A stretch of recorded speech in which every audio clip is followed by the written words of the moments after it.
네, 한 주간에 있었던 정치 이슈를 짚어서 정리해드리는 순서 주간 이슈픽 코너입니다. 김지수 아나운서 나와 있습니다. 김지수 아나운서 어서 오세요. 반갑습니다. 네, 안녕하세요. 네, 한 주일 동안 또 기다렸는데 첫 번째 이슈픽부터 살펴볼까요? 네, 함께 보도록 하겠습니다. 네. 갈 길이 먼 한일입니다. 네, 이번 그 한일 정상회담 이제 어제 오늘 이틀 동안 이제 있었는데 그 관계 그 결과를 두고서 나오는 예상과 이야기인 것 같네요. 네, 맞습니다. 어제 정상회담을 통해서 마주했지만 두 정상이 네. 이 최대 현안이죠. 강제동원 피해 배상 문제에 있어서 과연 일본의 어떤 실효성이 있는 대응이 있을지 네. 좀 의심이 되는 아직은 갈 길이 먼 상황입니다. 네, 이번 그 한일 정상이 이제 12년 만에 이제 마주했는데 일본의 그 진심 어린 사과, 그 배상에 대한 이런 얘기가 또 없었어요. 네, 그렇습니다. 윤석열 대통령과 기시다 후미오 일본 총리 이 양국 정상이 마주하는 것이 12년 만인데요. 네. 정상회담을 통해서 형식에 구애받지 않은 셔틀 외교를 복원하는 데 합의했습니다. 그리고 한일 군사정보보호협정, 지소미아라고 불리죠. 지소미아의 완전 정상화를 선언했고요. 또 2018년 이후에 중단됐던 안보정책협의회도 재개하기로 했습니다. 하지만 강제동원 배상 문제에 있어서는 특별히 나온 내용은 없었는데요. 기시다 총리가 역대 일본 내각의 인식을 계승한다 이런 발언만 했고요. 배상에 네. 있어서 어떤 일본의 구체적인 참여 여부는 언급하지는 않았습니다. 네. 강제동원 이제 피해자에게 우리가 이제 제3자 변제를 하기로 하고 또 이제 일본의 구상권 청구를 앞으로 이제 하지 않기로 이렇게 이제 방침을 정한 내용이 알려지고 있는데 사실 네. 이 제3자 변제란 말은 일본 측에서는 자신들에게 이걸 이제 그 변제할 그 배상의 의무가 있다. 본인들이 이제 배상 책임이 있다. 이런 걸 뜻하기 때문에 받아들일 수 없다. 이런 이제 그 입장인 것 같습니다. 네. 아무래도 그 양국이 모두 이제 그 수긍하는 그런 실질적 결과가 나오려면 앞으로 좀 더 시간이 좀 필요해 보이네요. 네, 그렇습니다. 전범 기업의 참여도 있어야 되고 또 일본의 어떤 진심 어린 사과, 반성도 있어야 될 텐데요. 네. 일단 당장의 좀 실질적 결과만 말씀을 드리면은 당장의 결과는 앞서 말씀드린 대로 셔틀 외교 복원이고요. 이 반도체 공급망 강화를 위한 한일 간 경제 안보 대화를 신설하는 것.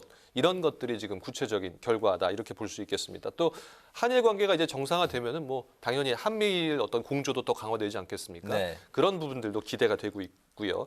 물론 앞서 계속 말씀드렸지만 여기에 발 맞춰서 일본의 성의 있는 조치 응답이 함께 수반이 돼야겠습니다. 네, 한일 회담에 대해서 여야가 이제 극명하게 갈린 평가를 내놨죠. 네, 그렇습니다. 국민의힘은 윤 대통령의 결단으로 한일 관계 봄이 찾아왔다 이렇게 밝혔고요. 또 네. 민주당은 굴종 외교의 정점이라고 비판을 했는데요. 양당의 입장을 직접 들어보시겠습니다.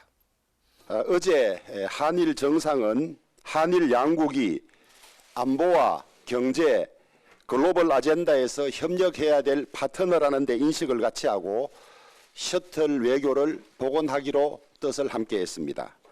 윤석열 정권이 결국 일본의 하수인이 되는 길을 선택했습니다. 발언하기도 조금 그럴 정도입니다. 어제 한일 정상회담 우리 외교사에서 가장 부끄럽고 참담한 순간이었습니다.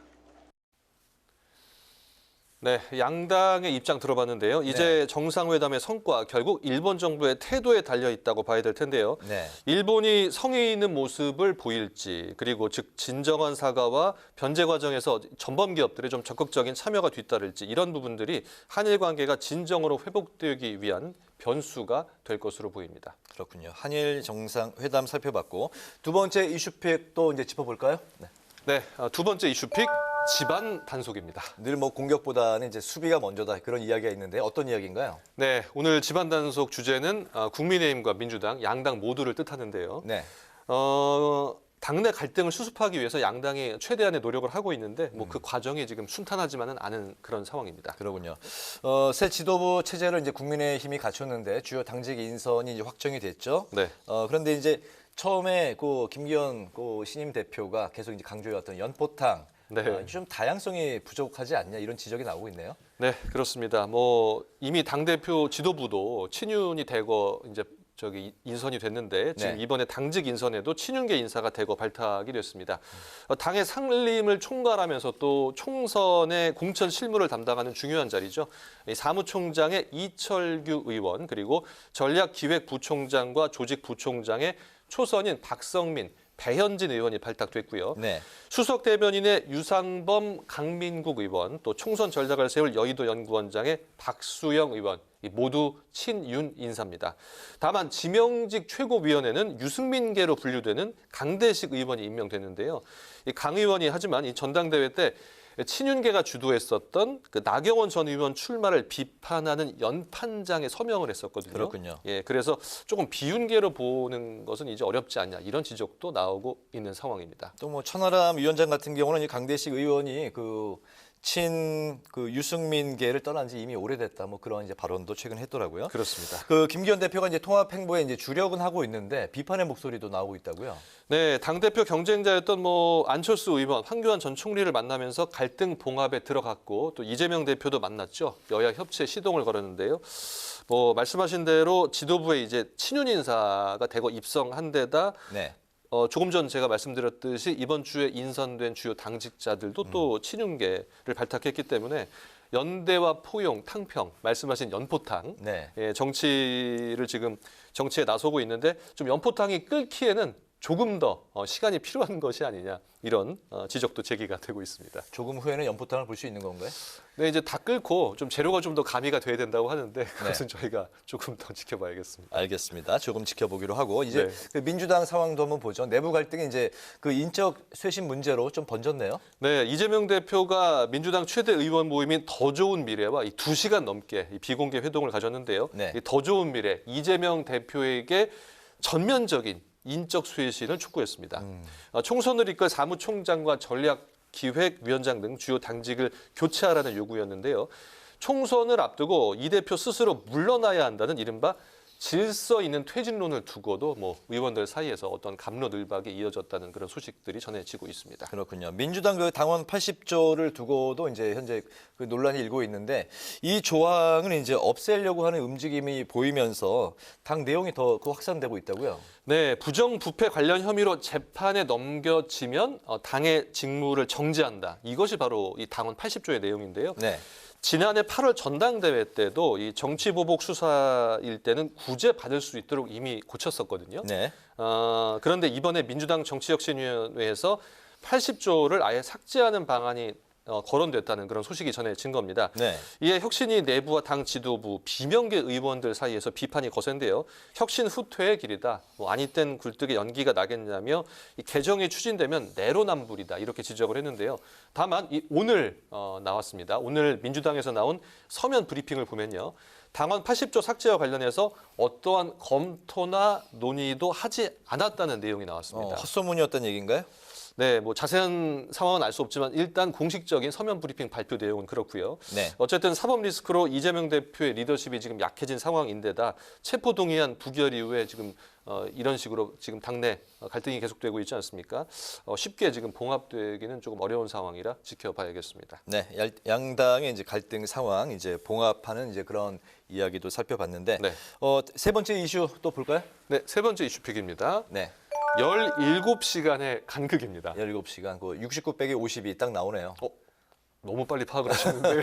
최근에 뭐 하도 그 노동 시간에 대해서 이슈로 많이 나오고 있으니까. 네, 맞습니다. 69시간까지 허용하는 개편안을 이 고용노동부에서 내놨는데 네. 17시간의 간극이 생각보다 국민들이 느끼기에 컸던 모양입니다. 반발이 심해서 지금 재검토해야 된다는 그런 목소리가 나오고 있습니다. 뭐 일주일 동안에 52시간에서 69시간, 17시간이 늘어나는 굉장히 뭐 이제 그 큰 폭이기 때문에 네. 체감하는 게 이제 국민들이 그 높을 수밖에 없는데 여론은 이제 반발이 좀 그 심한 상황이잖아요. 예. 윤석열 대통령이 이제 그러니까 이제 재검토를 지시했었는데 어제는 아예 그 대통령이 주 60시간 이상은 무리다. 뭐 이런 그 입장을 또 밝혔다고요. 네, 그렇습니다. 앞서 저희가 뭐 리포트에서도 전해드렸는데요. 한 번 더 좀 간략하게 정리를 해드리겠습니다. 네. 뭐 바쁠 때는 몰아서 일하고 쉴 때는 푹 쉬게 한다 이런 취지였지만 오히려 이 공짜 야근이 일상화될 것이다 등 여러 비판이 제기됨에 따라 윤 대통령 재검토 지시를 내렸고요. 그리고 어제는 아예 연장 근로를 해도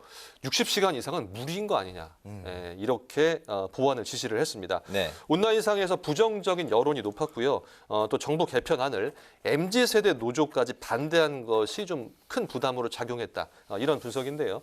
국민의힘은 근로시간 개편에 대해서 국민들에게 알리고 소통하겠다고 밝혔지만 민주당은 국민들 삶의 현실을 모르는 탁상 행정이다. 이렇게 강하게 비판을 했습니다. 60시간은 이제 주 5일 일한다고 봤을 때 이제 그 60 나누기 5 하니까 하루에 12시간. 12시간. 예, 보통 이제 점심시간 제외하고 8시간인데 네. 하루에 4시간씩 더 한다는 거는 상당히 무리일 수 있겠습니다. 물론 네. 뭐 그걸 저축해서 나중에 뭐 한꺼번에 더 쉴 수 있겠다 뭐 이런 게 이제 취지긴 한데 아무튼 이제 반발이 심한 상황이고 네. 주 4일제로 이제 가고 있는 그 나라들도 있는데 우리가 좀 반대로 가는 거 아니냐. 그리고 이제 OECD 국가들과 비교했을 때 우리가 노동 시간이 뭐 절대적으로 압도적으로 좀 그 높은 국가에 속하지 않습니까? 그렇습니다. 뭐 세계의 흐름에 약간 역행한다 이런 지적들도 있는데요. 네. 한국행정연구원 보고서를 살펴보면 한국 전체 취업자의 연간 실제 노동 시간, 그러니까 1년간 일하는 실제 노동 시간이죠. 네. 지난 2021년 기준입니다. 우리나라가 1915시간입니다. 예, 1915라는 숫자만 들으면 조금 어떤 정확한 감이 좀 안 오실 텐데요. 네. 독일은요, 네. 1349시간입니다. 네. 네, 그리고 그리고 1년에 약 뭐 한 어쨌든 하루 1시간 이상은 더 한다는 얘기네요. 네, 그리고 덴마크가 1363시간, 영국이 1497시간, 일본이 1607시간인데요. 네. 이 방금 제가 말씀드린 이 특히 독일과 비교했을 때 1915에서 1349를 빼면은 무려 1년에 우리나라가 독일보다 566시간을 더 일하는 거고요. 네. 또 뭐 같은 동양권 문화죠. 일본과 비교해도 308시간을 더 일하는 겁니다. 물론 우리나라도 지난 2008년에 2228시간이었거든요. 2228시간에서 몇 년도예요? 2008년입니다. 2008년. 한 15년 15년 전이죠. 예. 네. 그러다가 이제 지난 2021년에 1915시간이 돼서 이제 사실은 한 300시간 이상 이제 많이 줄어들긴 했습니다만 네. 노동 시간이 아직도 OECD 국가에 비해서는 아직 많은 편이고 높은 수준이고 말씀하신 대로 이 주 4일제가 지금 공공연하게 이제 여러 국가에서 나오고 있는데 얘기가 우리나라도 그렇고요. 지금 앞으로 이 근로시간 개편과 관련해서 지금 이왕 재논의하기로 하지 않았습니까? 네. 재논의하기로 한 김에 정부가 좀 노동자와 국민의 목소리를 더 듣고 소통을 해서 좀 신중한 그런 결정, 신중한 좀 결과를 내놔야 될 때가 아닌가 싶습니다. 네, 알겠습니다. 오늘 주간 이슈픽 여기까지 듣겠습니다. 김지수 아나운서와 함께했습니다. 오늘 말씀 잘 들었습니다. 고맙습니다. 네, 고맙습니다.